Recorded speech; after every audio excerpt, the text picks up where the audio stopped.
두 번째 삽경이 또 나오죠. 자, 하나님의 심판은 세 가지로 이루어진다고 그랬잖아요. 첫 번째는 인재앙, 두 번째는 나팔재앙, 세 번째는 대접재앙으로 이루어진다고 그랬어요.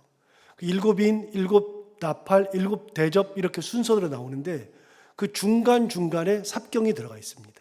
긴 이야기가 들어가 있습니다. 이제 나팔도 마찬가지로요. 일곱째 인을 뗄 때 이제 8장 7절부터 첫째 천사가 나팔을 불고 그게 이제 9장까지 여섯째 나팔이 불리죠. 9장 13절에 여섯째 천사가 나팔을 불면서 9장에서 여섯째 천사가 나팔을 부는데 역시 여섯 번째 천사가 나팔을 불고 일곱 번째 천사가 나팔을 불기까지 인도 똑같아요. 인도 6개 인이 떼어지고 마지막 일곱 번째 인이 떼어질 때 삽경이 들어가 있듯이 나팔도 여섯 번째 나팔이 불리고 일곱 번째 나팔이 불리기 전까지 긴 삽경이 들어가 있습니다. 그래서 9장 13절에서 여섯째 천사가 나팔을 불면서 9장이 끝나고 10장부터 시작해서 11장 14절까지가 삽경입니다. 그래서 10장부터는 또 이제 중간에 이야기가 일곱 번째 나팔과 여섯 번째 나팔 사이에 삽경이 들어오고 11장 15절에 들어서야 드디어 일곱 번째 천사가 나팔을 불죠. 그리고 이제 대접은 조금 다른데요. 대접은 여섯 번째 대접까지가 있고 일곱 번째 대접에서 삽경이 나오는 게 아니라 대접은 일곱 번째 나팔이 울린 다음에 첫 번째 대접이 이제 쏟아지기 전에 그 사이에 삽경이 길게 나옵니다. 그 얘기는 나중에 하기로 하고요. 그래서 오늘은 어떤 얘기냐면 여섯 번째 인을 뗀 다음에 그리고 일곱 번째 인 떼어지기 전까지 하나의 삽경이 들어가 있습니다. 왜 들어가 있느냐? 다 이유가 있으니까 들어가 있겠죠. 왜 삽경이 들어가 있느냐? 여러분 어제 본 말씀에 6장 12절부터 여섯째 인을 뗐죠. 여섯째 인을 떼니까 큰 지진이 나고 해가 검어지고 달이 온통 피같이 되고 하늘의 별들이 막 떨어지고 하늘이 두루마리 같이 말려서 없어지고 산과 섬이 제자리에서 막 옮겨졌어요. 그래서 이게 뭐예요? 천지 창조되었던 것이 싹 다 무너져 내리는 거죠. 창조물이 완전히 다 파괴되는 거죠. 천지 창조물이 다 파괴되니까 15절부터 일곱 부류의 사람들, 즉 이 땅에 있는 모든 사람들이 외친단 말이죠. 그 사람들이 다 어디에 숨냐면 굴과 산들의 바위 틈에 다 숨어요.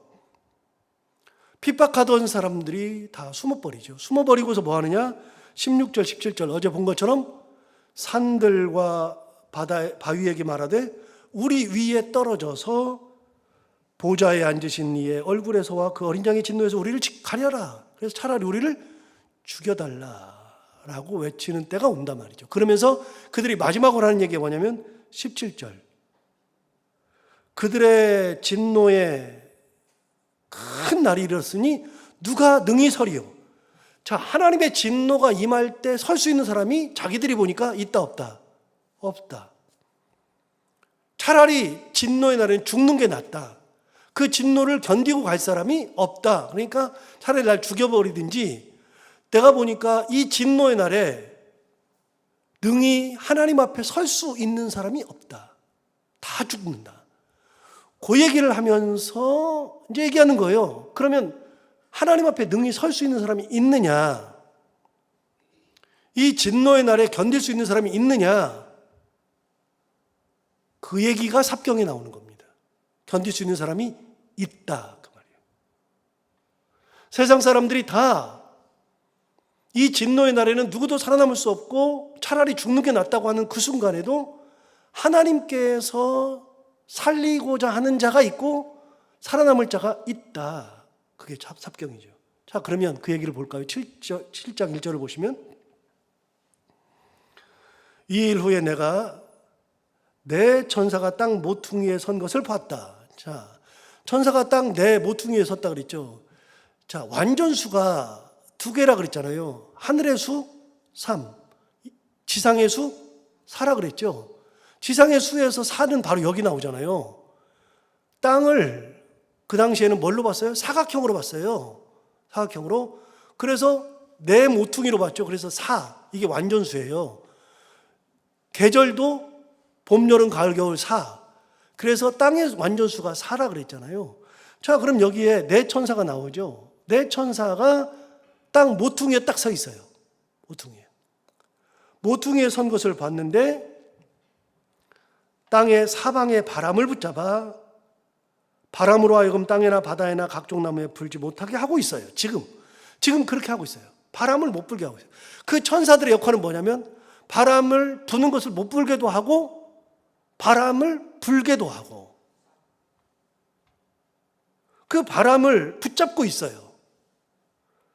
그래서 땅에나 바다에나 각종 나무에 바람이 얼마든지 불게 할 수 있는데 이 천사가 지금 현재는 바람을 붙잡고 있어요. 근데 2절을 보시면 또 봄에 다른 천사가 살아계신 하나님의 인을 가지고 해 돋는 데로부터 올라와서 땅과 바다를 해롭게 할 권세를 받은 네 천사. 자, 이 네 천사를 뭐라고 표현하냐면 땅과 바다를 해롭게 할 권세를 받았다. 그러니까 이 천사들의 역할은요, 하나님 앞에 권세를 받았는데 그 권세가 뭐냐면 바람을 통해서 땅을 해롭게도 하고 땅을 이롭게도 할 수 있는 권세. 바다에도 그렇고 생물에도 그렇고. 여러분, 바람이 세게 불어가지고서 그게 재앙이 될 수 있잖아요. 천사가 하늘에서 보니까 그 천사가 땅 네 귀퉁이에 모퉁이에 딱 서 있는데 그 천사들이 얼마든지 재앙을 줄 수 있는 권세를 받은 거예요. 자, 천사는 자기 혼자가 그런 능력이 있다 없다? 없다. 천사는 능력이 있는 게 아니라 천사는 하나님으로부터 권세를 받아야 움직이는 거죠. 그래서 그 권세를 가지고 있는데 이 천사가 그걸 가지고 있는 그 천사들에게 다른 천사가 나타났단 말이죠. 2절을 보시면, 다시 보시면 또 봄에 다른 천사, 네 천사가 아니라 다른 천사가 나타나죠. 다른 천사가 살아계신 하나님의 인을 가지고 해 돋는 데로부터 올라왔어요. 자, 여기 인이 나오죠. 그럼 이 인과 예수님이 뗐던 인이 같은 거냐? 다른 겁니다. 예수님이 뗐던 인은 뭐냐면 두루마리가 있었잖아요. 안팎에 글이 쓰여진 두루마리에 7개 인이 있는데 그 7인을 하나씩 뗄 때마다 두루마리에 적혀있던 재앙이 쏟아지는 거잖아요. 예수님의 인은 그건데 이거 인은 그게 아니에요. 같은 인이지만 다른 거예요. 이제 좀 이따 설명하기로 하고요. 자, 그런데 2절 다시 보시면 또 봄에 다른 천사가 살아계신 하나님의 인을 가지고 와요. 하나님께서 주신 인을 가지고 해 돋는 데로부터 올라와서 그랬어요. 해 돋는 데로부터 쭉 올라온다. 다른 천사가 올라와요. 네 천사는 땅의 모퉁이에 딱 서 있고요. 바람을 붙잡고 있고요. 다른 천사가 하나님께서 주신 인을 가지고 해 돋는 데로부터 동쪽으로부터 올라온다. 동쪽 얘기는 하면 길어지니까요. 그거는 빼기로 하고요. 가장 기본적으로요. 동쪽은 해 돋는 쪽이잖아요. 그래서 옛날부터 해 돋는 쪽은 생명이 떠오른다고 생각해요. 이집트를 가보면 딱 거기 이집트 사람들은 어떻게 생각했냐면요. 동쪽과 서쪽을 구분했어요. 그래서 나일강이 이렇게 흐르는데 남과 북으로 나일강이 흐르는데 나일강을 통해서 동쪽과 서쪽이 있죠. 그러면 이 동쪽과 서쪽을 이 이집트 사람들은 완전히 구분했는데 동쪽은 해가 돋는 쪽이고 서쪽은 해가 지잖아요. 서쪽은 죽음을 상징해요. 동쪽은 탄생을 상징하고. 그래서 해가 아침부터 탄생해서 해가 죽어요. 해가 떠서 죽어요. 그래서 여러분 피라미드는 다 어느 쪽에 있다고요? 피라미드는 다 서쪽에 있다고요. 이유가 뭐예요? 피라미드는 죽은 사람의 무덤이라고 그랬잖아요. 무덤은 다 어디 있어요? 서쪽에다 놔놨어요. 이게 기본적인 고대 사람들의 생각이에요. 그래서 그 나일강의 동쪽에는 피라미드가 없어요. 아예 서쪽에 다 몰려 있다고요. 전부 다. 그 많은 피라미드가 서쪽에 다 있어요. 죽은 자들이 가서 묻히는 땅 서쪽. 그런데 성경에도 동쪽이 나와요. 동쪽이 어디예요? 동쪽에는 유일한 문이 있어요. 어떤 문이 있어요? 에덴 동산에서 쫓겨났을 때 유일한 문 동쪽에 있죠. 에덴 동산의 문이 동쪽에 있죠. 그래서 아담과 하와를 쫓아낸 다음에 하나님이 그룹들이라는 천사와 화영감을 어디다 둬요? 동쪽 문에다가 딱 둬서 아담과 하와가 다시 들어오지 못하도록 막았던 곳이 창세기 3장의 동쪽 문이잖아요. 또 여러분, 회막을 치거나 성전을 지을 때 유일한 문이 딱 하나 있어요. 성전의 문은 딱 하나 있어요. 어느 쪽에 있을까요? 동쪽에 있어요. 해 돋는 쪽에. 이게 동쪽은 굉장히 중요한 의미를 가지고 있어요. 근데 그 이제 설명은 더 하면은 시간이 가니까 넘어가고요. 이 다른 천사가 동쪽에서부터, 그러니까 하나님께서 동쪽으로부터 살아있는 생명체로부터 올라오는 그 천사가 하나님의 인을 가지고 온단 말이죠. 그 인이 뭐냐? 자, 그 얘기 이제 하는 거. 2절 마지막. 해돋늘에부터 올라와서 땅과 바다를 해롭게 할 권세를 받은 네 천사를 향하여 큰 소리로 외쳐서 뭐라고 외치나 볼까요? 이르되 우리가 우리 하나님의 종들의 이마에 인치기까지. 자, 이 인은 뭐예요? 하나님의 종들의 이마에다가 도장을 빡빡 찍는 거예요. 하나님의 사람들의 이마에다가 도장을 찍는 거예요. 하나님의 사람, 하나님의 종들의 이마에다가 인을 쳐요. 이 천사는 돌아다니면서 모든 하나님의 사람들의 이마에다가 인을 다 쳐요. 그 인을 치기까지 땅이나 바다나 나무들을 해하지 말라. 사람들을 해하지 말라. 바람 잡고 있어라. 끝까지 잡고 있어라. 언제까지? 하나님의 종들의 이마에 인을 다 칠 때까지. 하나님의 종들의 이마에 인을 다 치면 그때 바람이 불어서 모든 만물을 다 쓸어버려라. 즉 하나님께서 구원하는 자, 이 자들에게는 인을 다 받아야 된다. 이때까지는 재앙이 오면 안 된다. 그래서 4절에 보시면 내가 인침을 받은 자의 수를 들으니, 자, 인을 치는 거예요. 인을 딱 치는데 하나님의 종들의 이마, 하나님의 사람들의 이마에 인을 쳤는데 인침을 받은 자의 수를 들으니 이스라엘 자손의 각 지파 중에서 인침을 받은 자들이 몇 명? 14만 4천. 14만 4천이 여기 나오는 거예요. 뭐 하는 사람이에요? 핍박 가운데에서 6장에서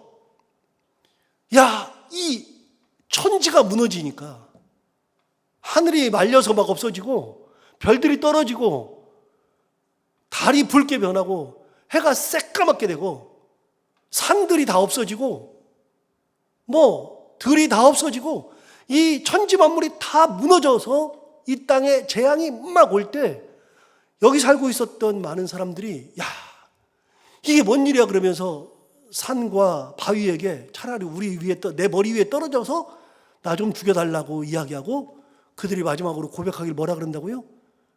6장 마지막 절에서 그들의 진노의 큰 날이 이르렀으니 누가 능히 쓰리요? 쓸 사람이 아무도 없다. 다 죽는다 했는데 하나님은 하나님의 천사를 통해서 하나님의 종들에게 인을 다 줘서 14만 4천 명을 구원하실 때까지는 이 일을 잠깐 쉬어라. 그래서 14만 4천 명을 구원하는 자로 딱 하는 거예요. 그래서 14만 4천 명 여기 나오고요. 이 14만 4천 명이 이제 뒤쪽에도 또 나와요. 14장을 보세요. 14장. 14만 4천 명이 두 번 나오는데요.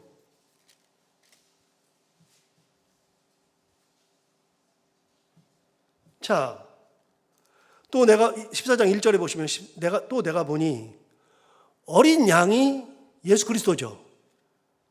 시온산에 섰고 그와 함께 누가 서 있어요?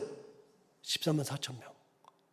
자, 14만 4천 명은 훗날 예수님과 함께 시온산에 딱 서는 겁니다.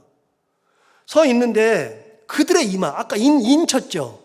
그들의 이마에는 어린 양의 이름과 그 아버지의 이름을 쓴 것이 있더라. 자, 인이 뭐예요? 어떤 인이에요? 예수 그리스도, 하나님. 이 도장이 딱 찍혀 있는 거예요.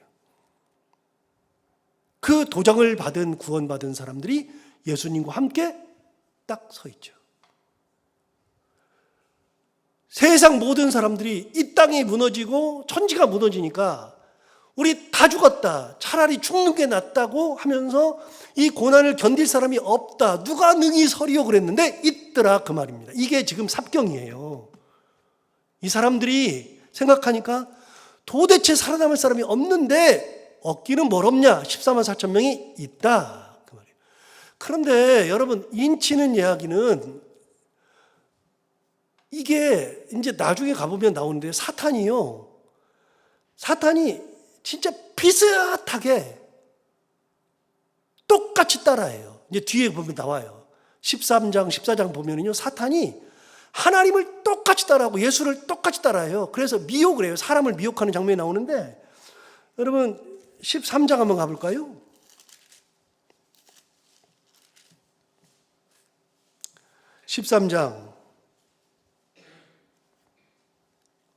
13장에 15절을 볼까요? 13장 15절에 그가 권세를 받아, 그는 사탄이에요. 그는 이제 권세를 받아 그 짐승의 우상에게 생기를 주어 그 짐승의 우상에게 말하게 하고 또 짐승의 우상에게 경배하지 아니하는 자는 몇이든지 다 죽이게 하더라. 그래서 짐승에게 경배하고 하도록 하는 거예요. 경배 안 하면 죽이는 거예요, 이게 사탄이. 그런데 보세요, 16절. 그가 모든 자, 곧 작은 자나 큰 자나 부자나 가난한 자나 자유인이나 종들에게 그 오른손에나 이마에 표를 받게 해요, 짐승도. 자, 아까 하나님의 종들에게 이마에다가 하나님이 인쳤죠. 표시를 딱 받게 했죠. 그런데 16절에 보시면 그 오른손에나 이마에 표를 받게 해요. 짐승도 표를 받게 해요, 똑같이. 17절. 누구든지 이 표를 가진 자 외에는 매매를 못하게 해요. 장사를 못해요. 뭘 사지를 못해요. 그러니까 굶어 죽는 거예요. 짐승의 표를 받지 못하면 다 굶어 죽어요. 이 표는 짐승의 이름이나 그 이름의 수라. 이 표가 짐승의 이름이 다 써 있는 거예요. 아까 하나님의 종들의 이마에는 뭐가 써 있어요? 예수 그리스도와 아버지의 이름이 써 있었죠. 근데 짐승의 표를 받는 사람은 그 이마나 여기 오른손 여기나 이마에다가 표를 받죠. 그 표에는 뭐가 써 있어요? 짐승의 이름이 써 있죠. 자, 18절. 지혜가 여기 있으니 총명한 자는 그 짐승의 수를 세어보라. 그것은 사람의 수니 그의 수는 몇이요? 666이니라. 짐승이 하나님과 똑같이 따라하는 거예요. 하나님의 종들에게 인을 딱 쳤더니 짐승도 똑같이 자기도 사람들의 이마에다가 인을 딱 치고 오른손에도 이마를 치거나 양쪽에다 이마를 쳐가지고 이게 없으면 매매를 못하게 해서 굶어 죽게 만드는 거예요. 근데 그걸 숫자를 세보니까 이 짐승의 이름이 딱 써 있는데 여기는 하나님의 이름이 딱 써 있고 예수님의 이름이 써 있고 여기는 짐승의 이름이 딱 써 있어요. 어떻게 그렇게 똑같아요? 진짜 똑같이 하는 거예요. 똑같은 짓을 하는 거예요. 비슷하게. 그 얘기는 이제 14장 가면은 얼마나 나오니까요. 얼마나 똑같이 하려고 하는지 몰라요. 그래서 이름이 다 써 있는데 하나님이 14만 4천 명을 딱 인을 쳤더니 여기는 짐승의 숫자가 몇이에요? 666.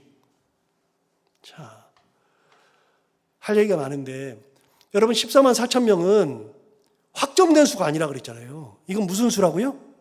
완전수라고요. 완전수. 왜 완전수예요? 5절부터 나오잖아요. 각 지파별로 12,000명씩 12지파 12,000명씩 곱하기 12를 하면은 14만 4천이잖아요. 여러분 10이라는 게 무슨 숫자라 그랬죠? 완전수라 그랬잖아요. 3이 완전수, 4가 완전수, 더하면 7이 완전수, 곱하면 12가 완전수. 12 곱하기 12 완전수죠. 하나님께서 구원하는 자들을 14만 4천 명을 딱 이 사람만 한다는 게 아니라 하나님께서 인정하시는 자들을 다 구원하신다 그 말이에요. 어제도 얘기했잖아요. 여러분, 이스라엘의 12지파 중에 가장 숫자가 많은 게 어느 지파요? 유다 지파라 그랬죠. 가장 숫자가 적은 지파는요, 베냐민 지파라 그랬잖아요. 여러분, 어떻게 12지파가 어떻게 똑같이 12,000명씩이 돼요? 말이 안 되죠. 그런데 똑같이 12,000명씩 둔다? 그거는 그 지파별로 완전한 숫자, 하나님께서 인정하시는 숫자를 구원하신다. 이게 완전수예요. 그래서 14만 4천이라고 하는 것을 굳이 얘기하면서 이게 답이다라고 이야기하는 이단들이 잘못된 거예요. 엄청나게. 그런데 여기 나오잖아요. 짐승의 수가 몇이라고요? 666. 이거는 짐승의 수예요. 불완전수거든요. 불완전수의 대표적인 게 6이에요. 옛날에 얘기했잖아요. 왜요? 7에서 하나가 빠지거든요. 짐승의 수예요. 6이. 안 좋은 수거든요. 그거를 3개를 겹쳐놨죠. 666. 이 짐승의 수예요.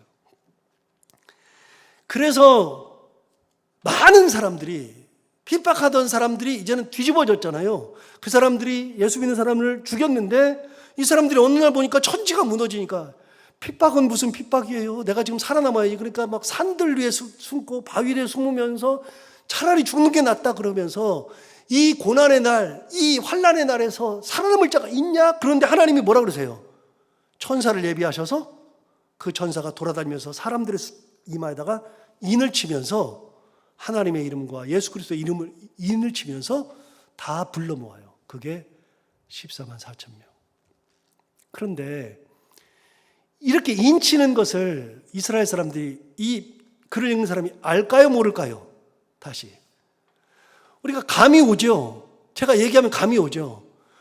우리는 이렇게 표를 받는 거, 이렇게 이마에 표를 받고 어디에 이마에 무슨 표를 받는 거, 이거를 우리는 처음 본다고 생각하는데요. 이미 이스라엘 사람들은 다 아는 얘기라고요. 전부 다. 자, 한번 가서 볼까요? 에스겔을 한번 가볼까요? 에스겔 9장. 예레미야 다음에 에스겔이니까요. 제가 가지고 있는 성경으로 1160 페이지.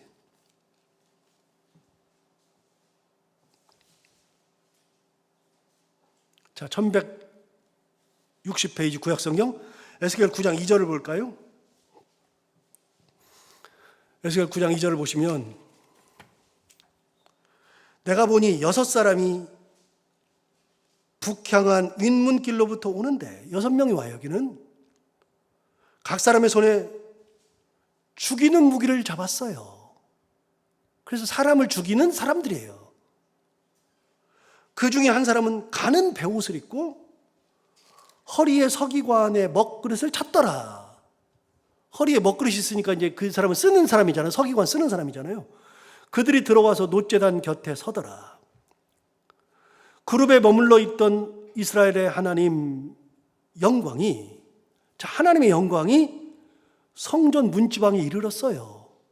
그들은 제단 옆에 있고 하나님이 성전 이제 문지방에 이르르고, 3절 하반절, 여호와께서 그 가는 베옷을 입고 서기관의 먹그릇을 찬 사람을 불렀어요. 자, 뭐라고 말씀하시죠? 들어볼까요?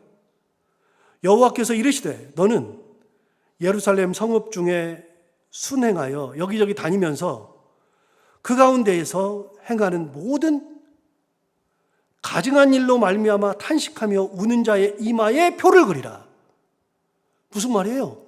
예루살렘이 악이 관영하고 막 악한데, 그 악이 관영한 곳에서 그 악을 보면서 애통하면서 이게 아닌데, 하나님의 뜻은 이게 아닌데, 그러면서 그 가증한 일로 말미암아 탄식하고 우는 자의 이마에 뭐 하라고요? 표를 그리라. 그래서 서기관, 먹그릇을 찬 서기관에게 예루살렘에 막 다니면서 애통하는 사람, 하나님의 뜻이 아닌데 그러면서 하나님의 뜻 가운데 살려고 하는 사람들에게 이마에다가 표를 하라 그랬어요. 5절, 그들에 대하여 내 귀에 이르기를 너희는 그를 따라, 이제 그를 따라서, 그 이마에 표를 한 사람들을 따라서 성읍 중에 다니면서 표를 받지 않은 사람들에게 불쌍히 여기지 말며 긍휼을 베푸지 말고 쳐라. 그래서 표 받은 사람은 구분하고 표 받지 않은 사람들은 아까 칼 들고 왔잖아요. 6명이. 그 사람들이 돌아다니면서 서기관이 이마에 표한 사람 빼놓고 표한 사람 외에 다른 사람들은 두루다니면서 다 쳐라. 6절. 늙은 자든 젊은 자든 처녀든 어린이든 여자를 다 죽이되 이마에 표 있는 자에게는 가까이 하지 말라. 여러분, 그래서 이마에 표를 받는 얘기는 이미 에스겔에서 한 얘기예요. 이마를 표를 받으면 손대지 말라는 것은 하나님께서 이미 하신 얘기예요. 그게 요한계시록에 딱 나와요. 그러면 이 요한계시록을 읽으면서 하나님의 천사가 와서 하나님의 종들에게 인을 딱 준다, 인을 친다. 이 얘기가 딱 나오면 이 글을 읽는 사람들은 이게 무슨 뜻인지 알아요, 몰라요? 알아요. 하나님의 인을 받으니까 나머지는 다 죽일 때 이 사람들은 손대지 말고 가까이 하지 말고 하나님의 구원받은 자들이 있다. 그래서 요한계시록은 우리한테는 어렵지 당대의 사람들한테는 어렵지 않은 거라 그랬잖아요. 우리한테는 어려워도. 그래서 우리가 당대 히브리인들의 사고 구조와 구약 성경의 선지서를 잘 모르니까 해석을 못할 뿐이지 알면 해석이 가능한 거예요. 어느 정도. 저도 요한계시록을 완전히 해석하지 못해요. 그러나 대충 조금 많이 아는 편이에요. 막 여러 책을 많이 읽고 공부하고 막 그러다 보니까 알게 된 거예요. 알게 된 거. 그래서 12,000명씩에서 14만 4천 명 하나님의 사람들 14만 4천 명을 하나님께서 구원하시는 거예요. 이마에 표 받는 게 중요하죠. 그런데 짐승도 똑같이 이마에 표를 줘요. 숫자가 뭐라고요? 666. 그걸 줘요. 불완전수로. 자, 오늘 이 말씀에서 핵심이 뭐냐면 그거예요. 16장 마지막이에요. 그들의 진노의 날에 큰 날이 이르렀으니 누가 능히 서리요? 누가 능히 서리요? 그러는데 능히 서기는 누가 능히 서요? 하나님의 인침을 받은 자들이 능히 서는 거예요. 그래서 최악의 순간에도 핍박의 날에도 하나님께서 14만 4천 명을 구원하기 위한 하나님의 뜻은 있고 그런 사람들도 있어요. 세상이 무너져도요 끝까지 하나님을 붙들고 있는 사람들은 있어요. 14만 4천 명이. 우리 모두 다 이렇게 하나님의 천사로부터 이마에 하나님 그리고 예수 그리스도의 이름을 새기는 인을 받는 그런 믿음의 삶을 살아가는 우리 모두가 다 되기를 바랍니다. 기도하겠습니다. 하나님 아버지, 오늘도 귀한 말씀을 또 한 번 깨우치셔서 감사합니다. 요한계시록을 들으면서 조금씩 이해할 수 있도록 해주셔서 감사합니다. 오늘 말씀을 통하여서 그 어려운 진노의 날, 환난의 날에도 하나님을 끝까지 붙들고 있는 사람들이 있다는 것. 에스겔서를 통해서도 또 요한계시록 7장을 통해서도 그런 사람들이 있다는 것 또 한번 깨닫게 되고 우리가 어떤 환난의 순간, 어떤 어려움의 순간에도 끝까지 하나님 붙들고 하나님의 은혜의 인을 받는 그런 삶을 살아가는 우리 모두가 다 되게 하여 주옵소서. 오늘 하루도 이 새벽에 기도하기 위하여서 나온 사랑하는 모든 성도들 하나님께서 함께 하여 주옵시고 어떤 기도를 가지고 나왔든 마음의 손을 아심으로 다 들어주시고 돌아갈 때에는 응답받고 돌아가는 귀한 시간이 되게 하여 주옵소서. 오늘 하루 살아갈 때 하나님 이 말씀을 기억하며 다시 한번 되새겨보며 살게 하여 주옵시고 해야 되는 것들을 기쁨으로 잘 감당하고 만나는 분들과 함께 웃고 행복한 하루가 되게 하여 주옵소서. 감사하며 예수님 이름으로 기도하옵나이다.